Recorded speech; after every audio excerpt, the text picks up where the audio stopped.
Hey everybody, AcedTyler here. Welcome back to Let's Play Diddy Kong Racing. In today's episode, we're going to head back over to Snowflake Mountain to do that World's Trophy race. And I don't know what happened there with that little spaz up from that frame for a split second. Oh well, I guess it just does happen from time to time. Alright, so let's go ahead and get started on this next one. I think there's one thing I kind of forgot to tell you about like with these trophy races that for this one, it's also one of those things where you would want to do this special speed boost. Well, whenever you hit those zippers, then you just let go of the accelerate button. I don't know if I ever did mention this in the last episode, but yeah, that's what I would. That's what I recommend that you do is use that that special boost. Oh, I just did a barrel roll for a second there. I don't even know how I actually did that though. Like what you just saw was the barrel roll for the plane. So I mean, I think you just have to constantly drift, and then that's how you do it. I don't know. I mean, I forgot the exact kind of button they had to use to do the barrel roll. Which of course I'm not gonna say that one line, but well, I mean, you know, maybe I should. I guess well, I mean, probably it's to I guess a kind of honor to Rick May though, because like he did the voice of Peppy from Star Fox, and well, I mean, yeah, he was one of those victims taken from COVID back when that pandemic was going around. So yeah, may forever rest in peace. Anyways, yeah, this is another one of those things where you want to let go of the accelerator button for this because of mainly because of how fast the AI is. Now, I noticed this whenever, like, during my recording of this, is that, okay, he didn't do it now, but I actually noticed that when Bumper was using the zipper, and he actually also used that special turbo boost. So yeah, even your opponents will try to use that as well, because it looks like in those trophy races, they actually, they kind of adapt to your strategy. And so they would catch on, so they would just use that special boost. So that's one thing you do want to watch out for, and that's how they could actually catch up to you. So that's actually one thing that you do want to watch out for, is just by, well, just looking out for them. And I guess there we have it for the first race. I'm not quite sure how good Banjo would be on the plane, though. I mean, I know I know his drifting on the or his steering on the car actually kind of sucks, but as for the plane, though, I mean, he's okay on the plane. The hovercraft, I'm not so sure about. I mean, I know one thing that, you know, nobody likes the hovercraft, and same would apply to me, though. And I do believe in Walrus Cove. I don't think I've ever struggled too much. I mean, there were some racers that actually kind of catch up to me. Yeah, there was like so many that were just trying to get ahead of me, because I know that the trophy races are definitely considered to be the hard courses, or the hard mode for the race courses. Well, mainly because of your opponents and their boosted AI. I will say this though, like you know, it's always best to use shortcuts whenever you need to, because I mean they're always absolutely necessary. But in the case, like, since I'm playing as Banjo, I would actually just go into the frozen water and just bounce off there, because that's actually what happens. Mainly because, you know, I would just have a bit of a hard time with his steering. And yes, you also want to be sure to collect as many of the bananas as possible, because, you know, because of the fact that they do help increase your speed stat.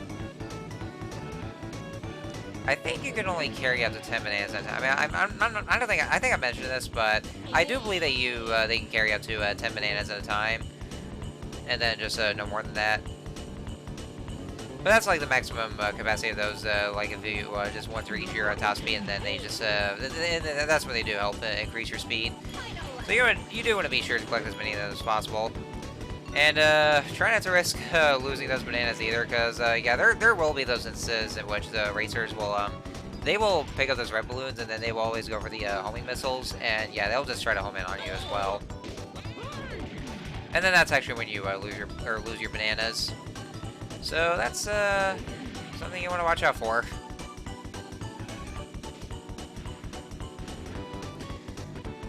And I guess there's yeah, I guess that's about it. That's pretty much all I have to say for this kind of trophy race. There's this not much else to explain. And oh shit, oh god, no. Ah, holy Fuck, look at that. Did you see that right there? So, yeah, I mean, I forgot that was kind of, although I was kind of sort of remember, but yeah, that was so much of a close call right there. Because, like, I barely made it to the finish line. And then Tip Top was just right close, like right next to me. And, you know, I had to just try to make sure that I would just get to first place as much as possible. And then thankfully I actually did make it though. But yeah, Tip Top was just so close to me right there. And like we just both crossed the finish line at the same time. So yeah, that was such a close call.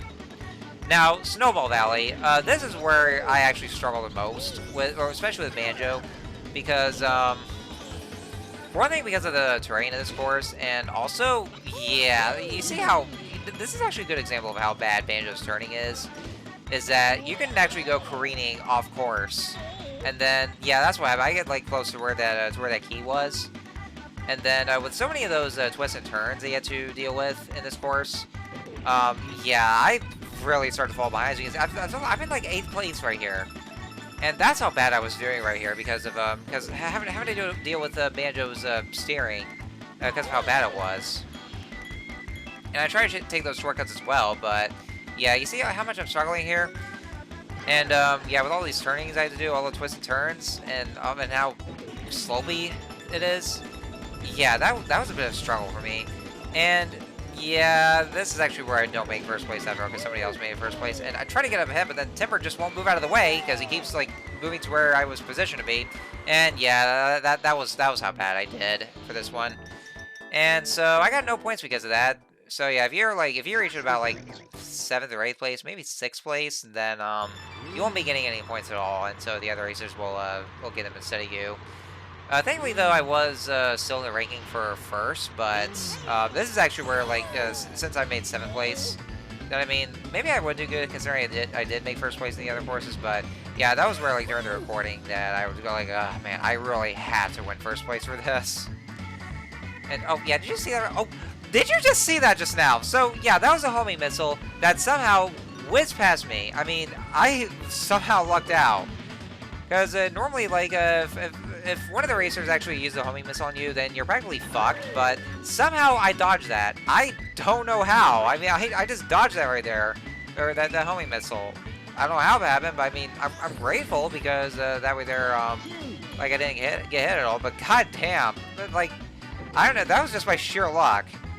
I don't know, maybe it just spared me from that kind of a predicament, considering my rather miserable performance over at Snowball Valley. But yeah, this is where I was going like, oh man, I have to win first place for this. So yeah, if you actually so much as, well, I guess go 7th or 8th place, or at least not getting any points at all, this is actually where you really should win first place for this if you really want to get that gold trophy. Because that was just kind of a close call because, yeah, you can even see on the mini-map right there that those racers are really right after my ass. So yeah, for this one, just make sure you win first place for this because, yeah. I mean, at least I'm doing good this time because, I mean, it is kind of a long course. And I did not mean to do that. And I mean, it's not really too complicated. Like, not like so many turns. And, oh, now Bumper's trying to catch me. Yes, you see right there with the green that he has on his engine there. Yeah, that's actually where even the racers can use that that special boost I'm using right now. So it seems like they've also seemed to have adapted to my strategy. But yeah, at least I still do win this one because unlike with Snowball Valley though, because of how short the course is and so many twists and turns and how the terrain was, and that's probably the reason why I was doing bad, along with you know Banjo's rather poor drifting. And there we go. So I got the most points, and now there we have it. I actually did manage to make the gold trophy this time. Man, that was actually kind of miserable. Well, at least as Snowball Valley was. I mean, I actually did real well on the other courses. I mean, I still did make first place. Well, Walrus Cove was actually the one where I had a close call, but Snowball Valley was a very miserable performance. But at the end of the day, in the end, I actually still made a first place and just made the gold trophy. So now we have that. So now that's 2 trophies down and 2 more to go. And so after that, then we should be able to, I guess, catch up to Whispig and just find out where. And there we have it, folks. So next time on Let's Play Diddy Kong Racing, we are going to head over to Sherbert Island and do that trophy race. So until then, see you guys later.